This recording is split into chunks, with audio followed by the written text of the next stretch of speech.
VP Constantino Chiwenga panguva ino iyi onzi he is the new Saulos Chilima anozikanwa kunzi akanga ari vice president hwekuMalawi, anozikanwa kunzi akatsakatika oro akafa due to a helicopter crash. Panguva ino zvinzi VP Constantino Chiwenga panguva ino vorongerwa, pane maplans pane mamechanisms ari kurongwa ekunzi aonekwe kunzi it was not a planned assassination but zvinhu zvazvirongori natural. Tisadapinda mashoko ari kubuda panguva ino achinyorwa nevanhu vachikomenda again pamusoro paVP Constantino Chiwenga anonyatsozivikanwa kunzi he is the main threat for 2030. Don't subscribe or like on the bell icon.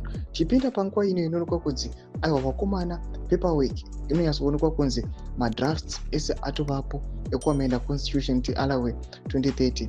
Vanobuda vanyora vachiti term yedu yepresident until 2013 it is plotted to assassinate VP Chiwenga in a very sophisticated way that nobody will think it's an assassination, but people will say it's a natural death.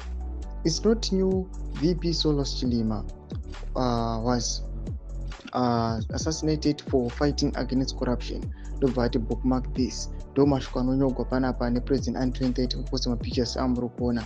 Vanhu vanomhanya vachienda macomment section vachiti Zimbabwe is faced factional politics before, but conflating that with imminent violence without clear evidence is misleading. Let's base discussions on verified facts. Manopinda anyora achiti Chiwenga is not going to die. There is some spiritual issues to be fulfilled by his presidency. Mungowa anopindawo achikomenda achiti he deserves it. As a soldier, he should not have interfered in politics. He should have left ZANU to its fate. Ndomashoko anobuda nyogwawo nevamwe panguva inei patikuonekwa kunzi VP Constantino Chiwenga his life vanhu voona sekunge is at risk. Noda kuonekwa kunzi ZANU-PF panguva ine ukada kungoita threat yayo kana kuda kunoikanganisa pane maplans ayo, they will immediately delete you. In comment section medu zvafunguro aimot kudii pamusoro pechitiko ichi. So unsubscribe or like up on the bell icon.